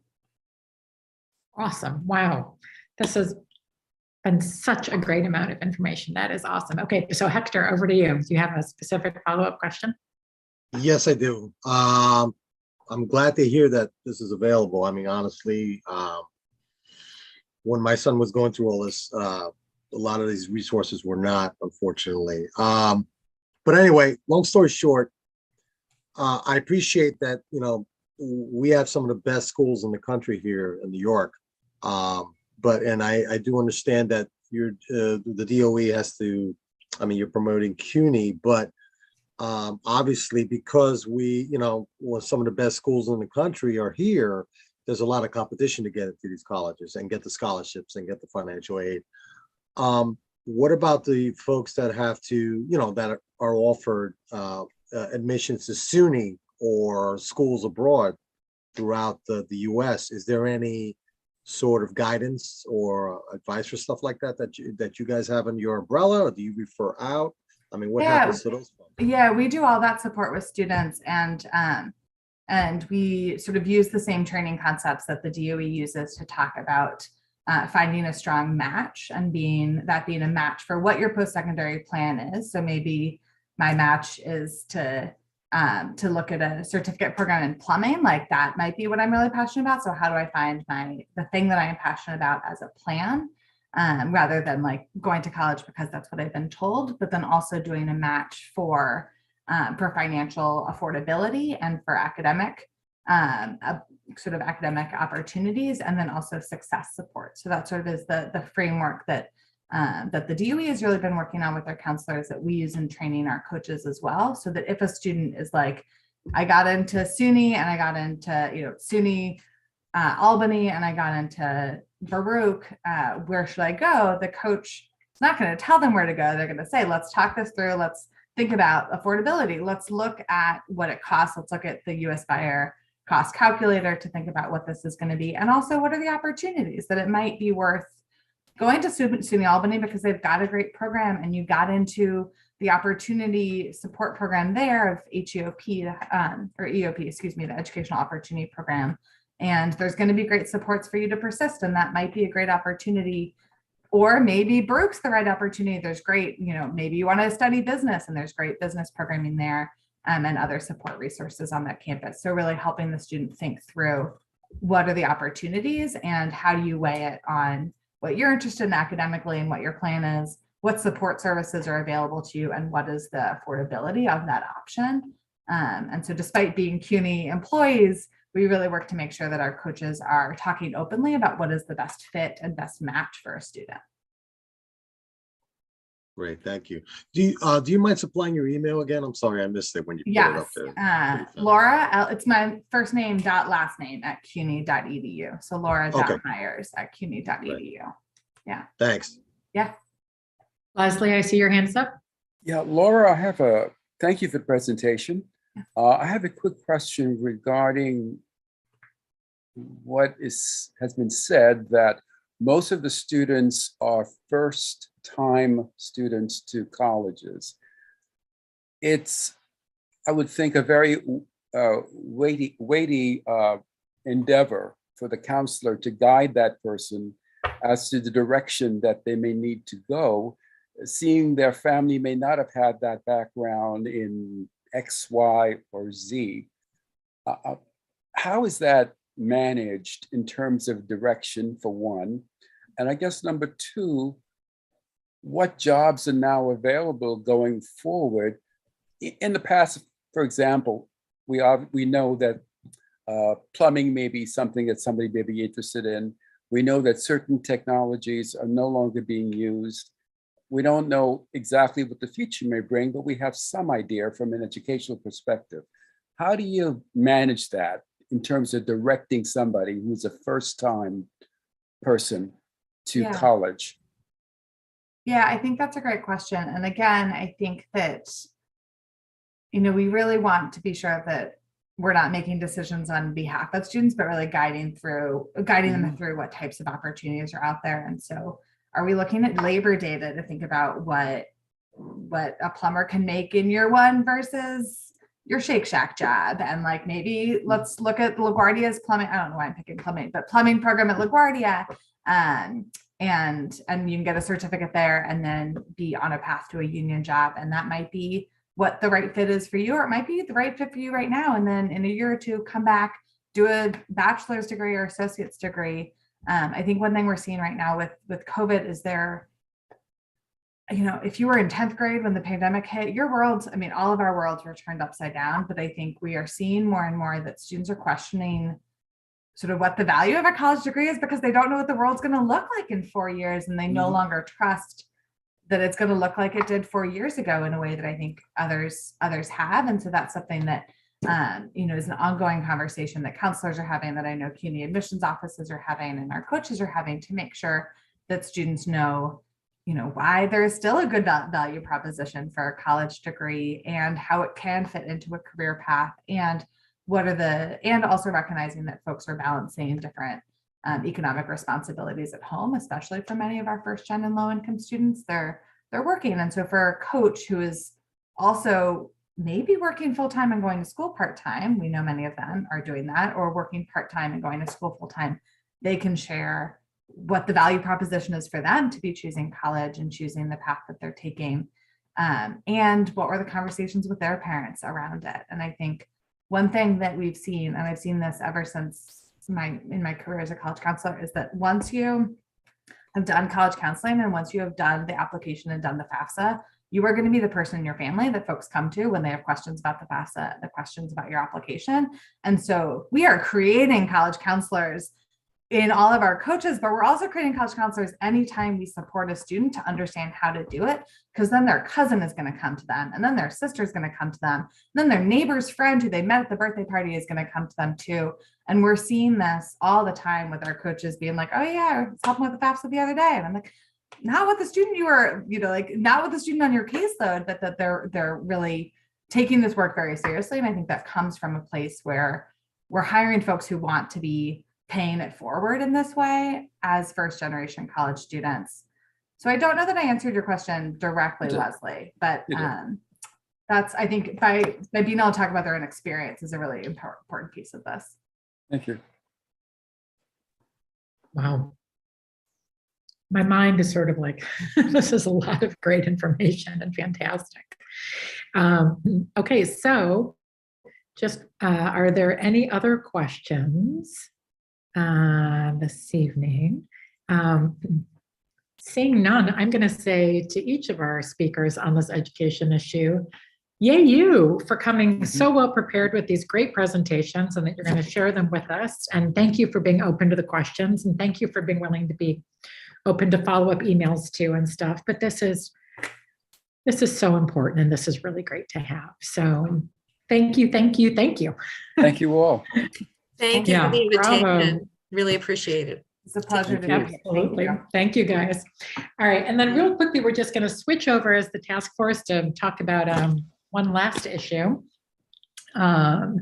which is you guys have heard us talk a little bit about at the end of last month, and then I think also during our full board meeting.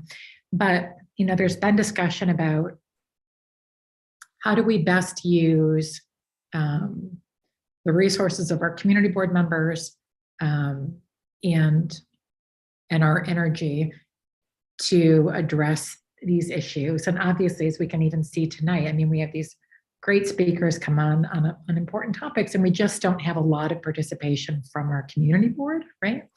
And again, because this is sort of like a third committee meeting, let alone with the full board meeting, and lots of people have lots of other obligations. So anyway, Leslie and I spoke with Jeffrey and Yassi about sort of going forward, and they suggested that instead of having monthly meetings that then have all the quorum rules, that we switch the format going forward, and we're more sort of, well, it would be twofold. One is we would be more specifically event-based, like we would pick maybe 2 or 3 forums we would hold in the next year, maybe like one at the end of May or early June. And then, so one sort of right before the summer starts, one in the early fall, and then maybe one closer to the holidays on topics, and that we could sort of have a lot of planning time and then announce the dates ahead of time. And so really have more participation. So that would be sort of event-based. At the same time, they want us to be prepared, and obviously I think we would be interested in this, of being the place that if issues arise in our district, that would benefit from having a very specific letter written, if, like, for example, you all may recall the issue, when there was the arrest last August that was clearly troubling on many issues. And so the task force came together and we wrote a letter to the police department and to the mayor's office. If there are issues like that are where there is clearly or perceived injustice on whatever social or racial issue, that we would be prepared to come together and prepare a letter and advise the full community board on that. So it was sort of, those would be the two things. Responding when something happens, and at the same time then planning, 2 or 3 forums. That makes sense? Any ideas as to some of the plans that you'd like to follow? Any suggestions? I have one. I reached out to the Port Authority because some of us in the community board for David and Alice had attended the Citizens Academy that they have now for the Port Authority Police. And it was pretty enlightening. They're just starting up. It was the first, I guess we were the beta group. And I've invited them to speak at one of our meetings. But basically they're still ramping up and they're not quite ready. So maybe at the next meeting, hopefully by that time, they'll have, it'll be a little bit more open and invitations will be sent out to community leaders to, see a little bit more about the operations. And I'd also like to get the Citizens Academy for the NYPD involved somewhere as well. That way the community have a better understanding of the way the NYPD and the Port Authority Police in general operate and their operations, and maybe, build a little better understanding and relatability to what they're going through, and maybe even give a voice to the citizens on what they need and what they expect from the NYPD. So kind of working on that. Good idea. Yeah.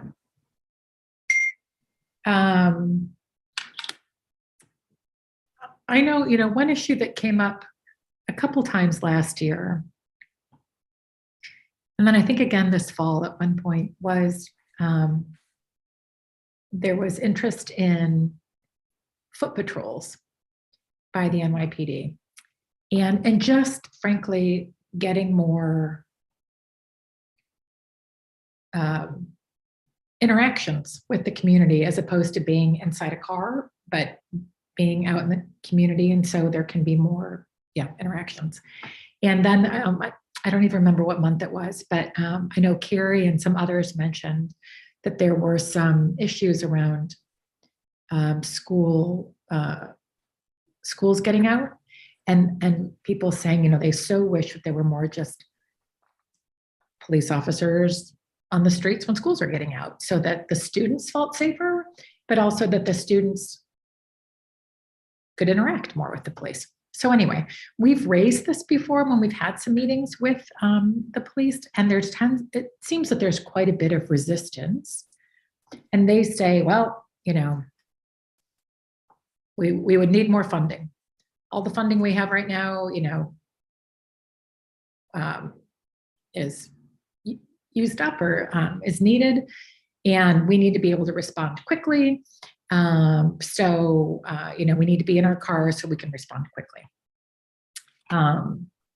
So I thought it could be helpful if we could see if presumably there has been research done about when, sort of the benefits of when there is more sort of feet on the ground and foot patrols. And if we could just maybe have, or see if we could put together sort of a forum, and because if we could put together a proposal and just say, hey, we're just asking, like, could we be a little beta test in our district about, using some of the funds and having some foot patrol and just see what the impact and what the difference could be. So anyway, that's a thought. It's about foot patrols. Travis, I see your hand up.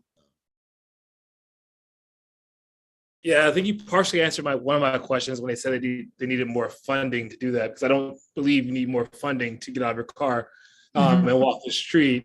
And to your point about whether there's research around this, well, there's a long legacy of community policing and the effectiveness of community policing. I think one of our former commissioners was like one of the architects of it in Philadelphia before he was here in New York for a brief period. But we know that through community policing, you get more liaising between the community and the police, and get better relations, and they actually get to understand the workings of the community and what's going on and who the actual players are. So I don't understand the level of pushback, because actually it probably would make their jobs much easier. So that's my initial response. And then also the beta test has already been done in our community. It was done with Marissa Mirandante's group had the 8 for 8 with the Southern Priest, I think the South.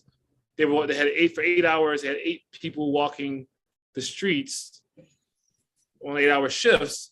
And we saw a discernible drop in crime in that part of Hell's Kitchen during that period. And then when they were taken away, the crime ticked back up in that area.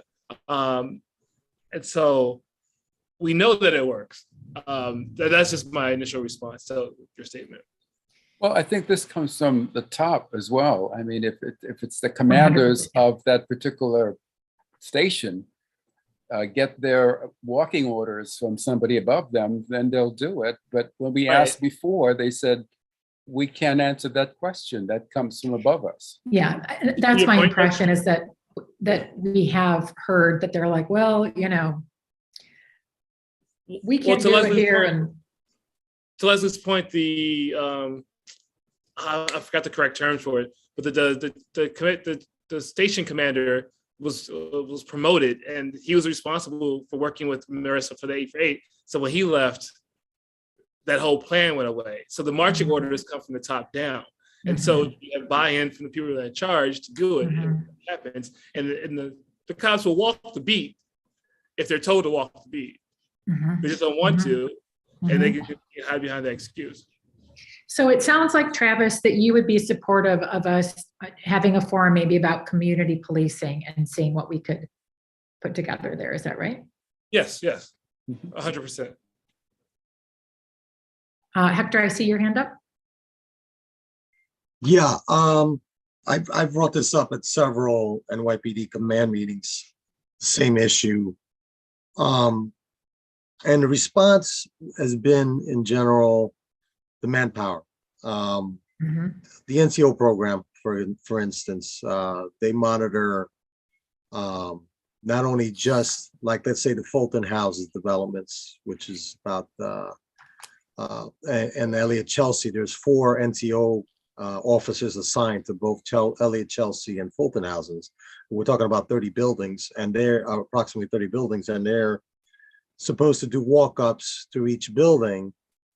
It's very time consuming. They do it, but they have to do it in sectors. And honestly, I do understand the misgivings of them sitting in the car, and you see them in their car. And but honestly, every time they do an arrest or do a walk-up or whatever, it takes them away from a different portion of the development.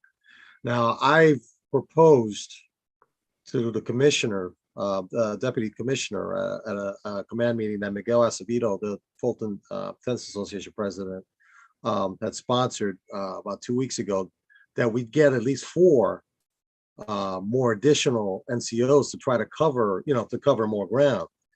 And it's a matter of the funding. That's what it comes down to.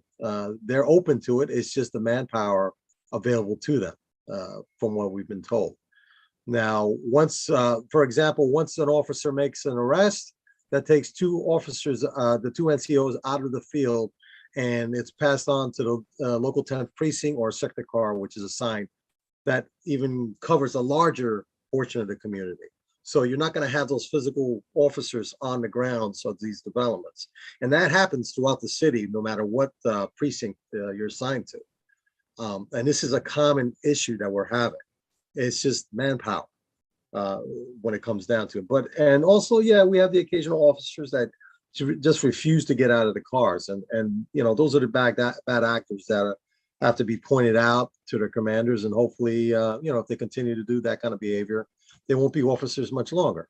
But we do have a bunch of good officers that actually are trying to do a good job. But the general consensus is that the manpower, they just don't have the people to patrol like they should, you know, not like they used to. You know, in several areas, there are actually local satellite precincts, especially in the housing communities, that they actually were physically stationed there, and that's where they were. And they would rotate in and out officers at that station. We don't have that anymore. Hence, the NCO program was developed several years ago to try to do something similar. So, you know, it's something, yeah, we should definitely push for. But I think it's just manpower and getting the properly trained officers out in the field to help with this problem. Yeah, I'm not as convinced about the manpower issue. I hear you. I know what you're saying. I hear you. You know, because of course it's all, you know, yeah. I get, of course, that it costs money, but they're all funding decisions. And when you say, well, but I've decided to put all my funding over here, I don't have any money left. It's like, okay, but that was a decision. And I think we need to talk it through as to, and I think there are other ways to think about it. But I think that frankly, like it could be a really interesting forum. Like, I don't want to, if we put together a forum, we would absolutely have to include people, somebody from probably higher up within the NYPD, right? It isn't just us coming up with a plan and ignoring their concerns. We would want to have a full discussion about it. But I also think it would be like, as you mentioned earlier, Travis, so it would be super important and helpful for us to get information about, like, what was it called? The 8x8 or 848 or whatever it is program, so that we can, and plus other community policing programs to show like how, yeah, how they And can. we also need to take a look at the other issue, which is the mentally ill and handling those cases, which those, maybe the police shouldn't be reporting to those unless there's something threatening it in hand. Right. There should be funding for that because those people need help. Absolutely. And there are people on the street that cry out for help. It's, I don't know that I totally agree with the funding thing solely. I don't know that's the reality. Mm-hmm. Mm-hmm. I think there are places we can put money towards. Mm-hmm. Mm-hmm. Yeah. I mean, yeah. look at Bellevue, not Bellevue. What's that? That prison? What's that prison that we send, New York City sends people to? The prison. Rikers, right. Rikers, for example, I read a report where they said that Rikers had a huge problem with drugs. And Rikers had the problem with drugs during COVID.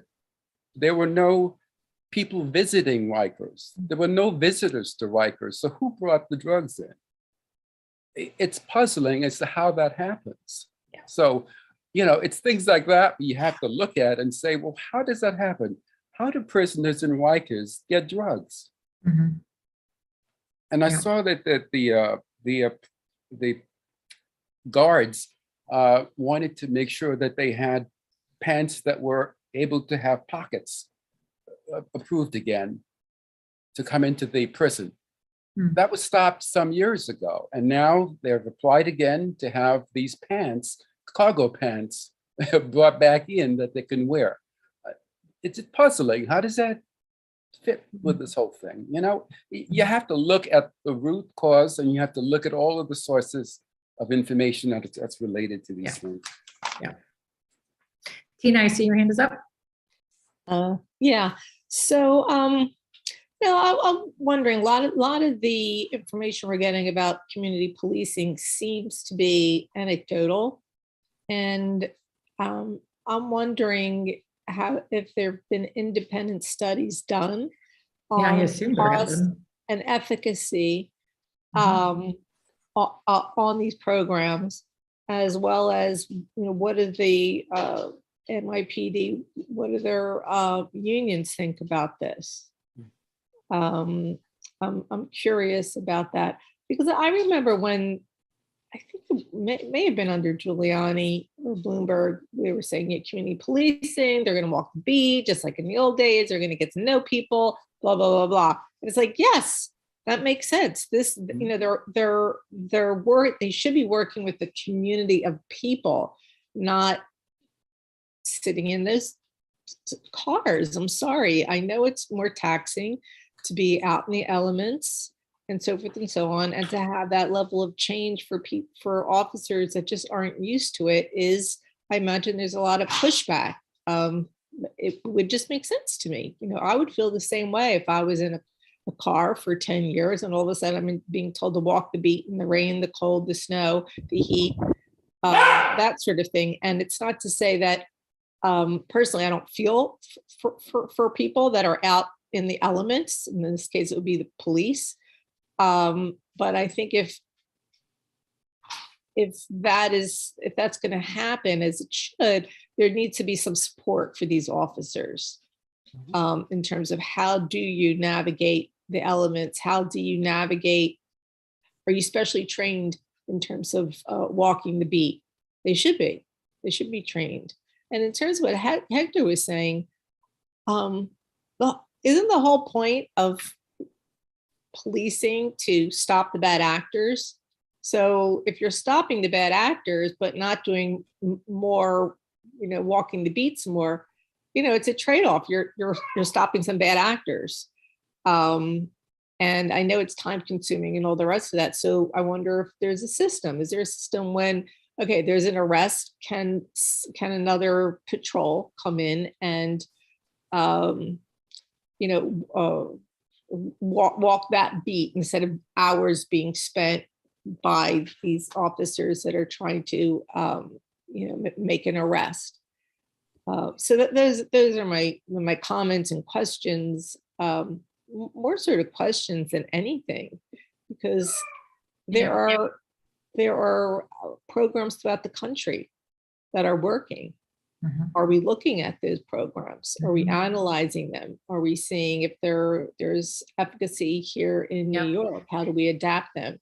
Well, So this is great because just like we were able to reach out and get people to come speak to us on education issues, I'm sure if we do some research and with Jesse's help and stuff looking into it, that we're going to be able to find people who could come speak about community policing and, and how that could be done. And also, I don't know the history of like who requested or how did they put together the 8-for-8 program, and how could we, so how could we go about saying like, if it can't be put in for the whole city, could we at least have it beta tested here more or whatever, sort of see what would be realistic to sort of get started. But I think I think there really is interest in our community, and I think it could be a really great thing to. I think it could work. I agree. Yeah. I agree. And the other part of it is the community court. Now it's back it's great. operational at this point. So that also could be an interesting thing to discuss. Yeah, true. Great. Travis, I saw your hand was up and then it went down. Did you want to say something else? No, I was going to echo your perspective that I have a hard time believing that it's just funding for the reason why folks can't walk the beat. There's been a number of studies, to answer your question, Tina, there's been a number of independent studies over the last 20 years on community policing and its efficacy and tying and the conflicts between theory and actual practice and what actually works. So you can find a lot of studies on it, and we can figure out what actually works for our community. And I think Leslie pointed out, and I agree with, it deters crime because you actually see, if I'm of the mind to commit a crime and I see a cop right next to me or a half a block down, I think I'm less likely to commit that crime at that moment in that setting. Or if the cop knows me and knows my face, like he knows where to find me, even if I think I can get away with this, because he's in the community and he's always present, right? So those things are commonsensical, and I think in the long run, it takes less money to actually have people present than it would to actually make the arrest, go through court proceedings, all the money related to that, and so forth. So that's just my position. Great. Okay, good. Well, I'm mindful of the time. I know we've gone past our window. We've been here together more than 2 hours tonight. So yay team. Thank you for sticking it out. Are there any last words anybody wants to say? Hey, Marty, I see you still there. Wait, I can't hear you. I've been here. Yay, Marty. And in fact, I see there's one more person still here, so it's probably Mike. Wait, who is it? Who's not on the screen? Oh, I guess it's one of our attendees. Yay, who's stuck with us the whole time. So everybody, thank you so much. We will definitely follow up with Yassi and about sort of coming up with a date or a couple of dates for these panels. And it sounds like community policing would be a good one to have. Next one or two. All right, so then we'll be back in touch also, because we're going to need your help, everybody's collective help, to think through who we would want to invite and sort of how we would put it together. Okay. All right. So thank you, everybody. Thank you. Bye, guys. Thank you.